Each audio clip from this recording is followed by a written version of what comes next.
Ev Kanîsark e, Stran jê têne dotin, dil lê dikelin. Li wir textikê evînan tê danîn, çav li wir di hinarikan de diçûn ava. Du lûle, du pêsîrên kal, çav ji tirî reşikan. Hestir li kevirhine weke xwîn, gol girê dide. Peyv qertelên bilind cîhan.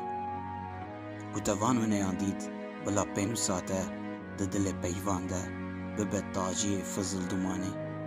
De Ehmed Huseynî, dekek, tu jî ristek bi gerdena vê bûka hade bikelîne.